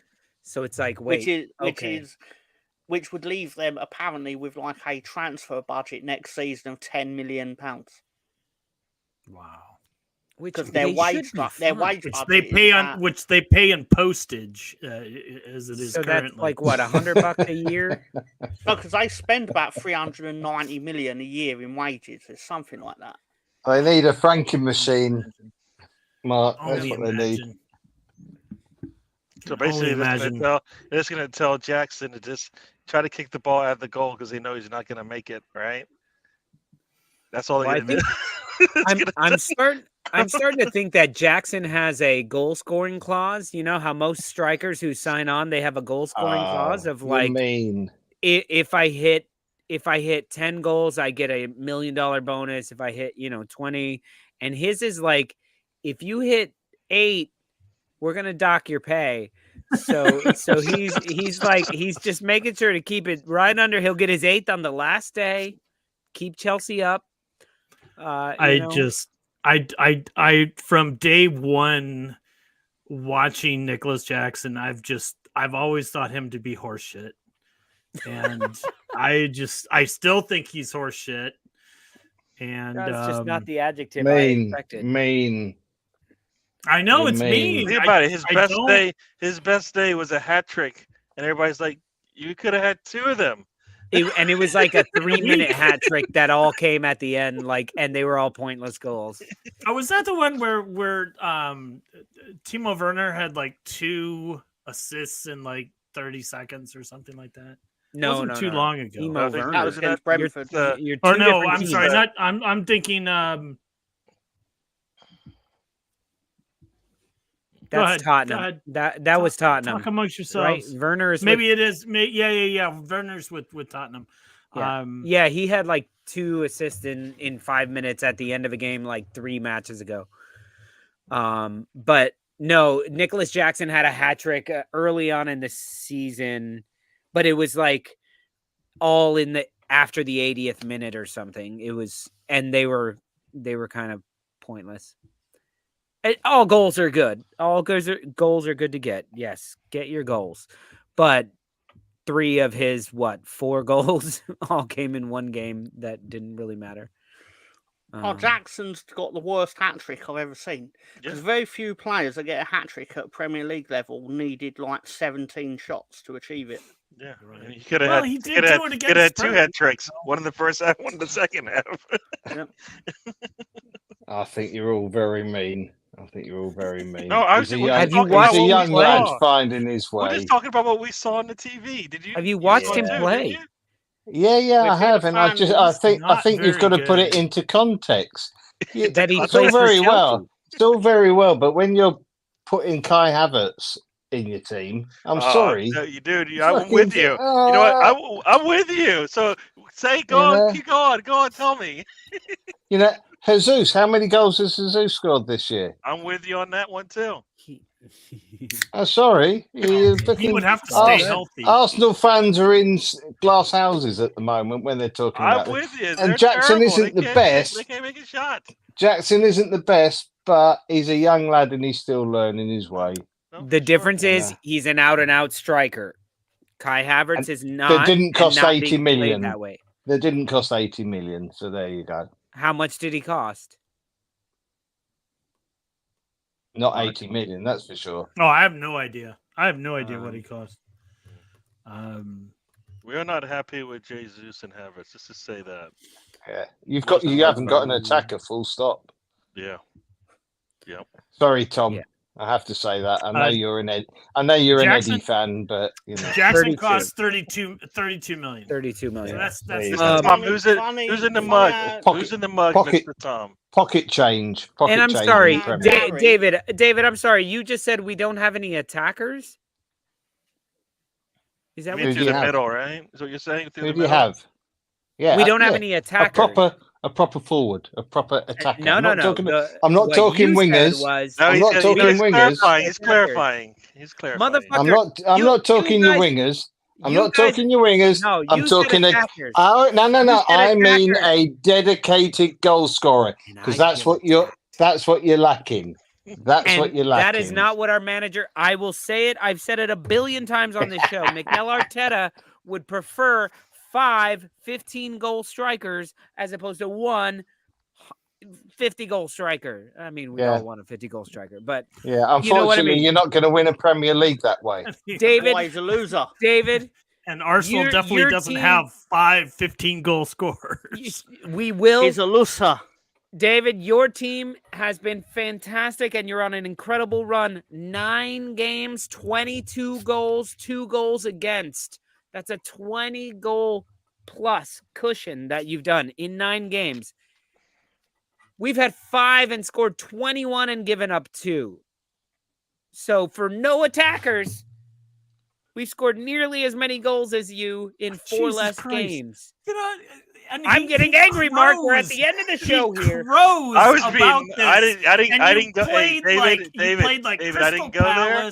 Don't look in with that guy. All right. You played Sheffield United, who's given up goals, 5 goals to everybody. Lola, you better not get in a plane and go to England, man. I think you could. I'm just saying. You're gonna scored all these goals against nobody. We scored 3 on Liverpool, Mark. At airport. 3 on Liverpool, best team in the league. David's got friends. Yeah, West Ham, who beat us twice. Oh, I'm sorry, we put up some goals on them. Burnley, who usually fucking bogey us. So, wait, whoa! You're offending my ears now. West Ham, Burnley, what? And you said them in the same sentence. Absolute Shame on you! juggernaut. Shame on you, Lolo. Juggernauts of the Shame sport. on you. Absolute juggernauts you play. Juggernauts of the sport. Oh man. Hey! We man. need to know. We need to know as a question, Mr. Tom. The mug. Oh, I'm glad you asked. I bet it's Sergeant Slaughter. No, Oh no, it's not. Definitely not Sergeant it's the Slaughter. Fiend, Bray Wyatt, who won this week. He won the Wrestling Observer Newsletter Award for Worst Match of the Year, which was really impressive because he had one match last year and then he died, and it won the worst one. Oh, so damn. well done, impressive. So he had a one bad match, one death ratio of 50-50. So well done. God rest his soul. Well, all right, guys, we're down to the last few minutes of the show here. So 11 goals. I have 11 goals. 11 goals you scored. How did you get on in Portugal, son? 11 goals in 2 matches, man. Yeah, how did you get on in Portugal? You know Still what? they've been saying, What David. I've One learned shot is what on happens in target. Portugal stays in Portugal, all right? You get a little pill from the guy at the front. Oh, Hey, David, did you see fucking it? hell. David, did you see it? I tell you what, I have to say, I felt bad I did feel bad for my friends on the stoop, but now I'm not feeling quite so bad. Whoa. You lucky we Yourself, went with him. yourself is How's not your buddy? included in The that. goal by Gary. Galeno was Yourself is pretty not hot, though. included in that. Thank you. I was like, Yeah. The Lolo, goal was I don't pretty know fucking you. hot. It's the drunken little Mexican, you know what I mean? Yo. That's all right. I'm not even drunken, and the rest is Oh, correct. you're just talking shit then. Okay. Oh, thank goodness! Because for a second there, I thought Lulu was going to say, "I'm not even Mexican." Wait, I'm not even- I thought that's what you were gonna say. I was like, okay. You're No, not I'm drunk, just- and you're not. No, right now I'm just so anti everything David's saying that I'm like, Yeah. no. But no, you're spot on about the rest. Cállate, vete a mierda, vete a I was like, mierda. I've grown 4 inches in the past year. I am not that little anymore. I got a growth spurt. I pulled my molars. What do we talk about? We just ruined my last ending of the show. Yeah. Okay. All right. Here we go. Last question. What is more likely? Leeds United finishing in the top spot in the championship, or Arsenal finishing in the top spot of the Premier League? It's Mark. not a question. Leeds winning the championship. I'm not buying it. I'm not buying it from Arsenal. And Kevin De Bruyne is back, and it's just He doesn't it's play for cities. us. I know, but wouldn't you like that? Oh God, shut up. Oh, Could you imagine? Could you Fiesta imagine Gale your again, midfield never. being De Bruyne and Rice? That's just illegal. and Odegaard. Oh. Don't get greedy. All right, Tom. I know Uh, Tom's going to go for Arsenal because he's not going to say he doesn't want to jinx Leeds United. No, based on the question, it is more chance of Leeds for the simple fact that as good as Leicester are and as good as Leicester have been, the reality is that Leicester haven't got the resources of a Manchester City. They ain't going to unleash Haaland on the Championship, are they? No. Good point. In the last 12 games. Unleash him. He's not a wild animal. Like, I mean, they unleash him every time they play, and sometimes He he's does look like freaking- one. He does look like one, though. Yeah, when he runs. What animal yeah. would you say Erling Haaland looks like? You all thought of one. One entered your head. I have no Giraffe. idea. Giraffe. There you go. I don't know. I mean, You watch not them as play bad. in the way. Giraffe runs more like that. He runs Well, like Yeah, but he's not a pretty giraffe either. No, he's just Holland runs like he's in Grand Theft Auto.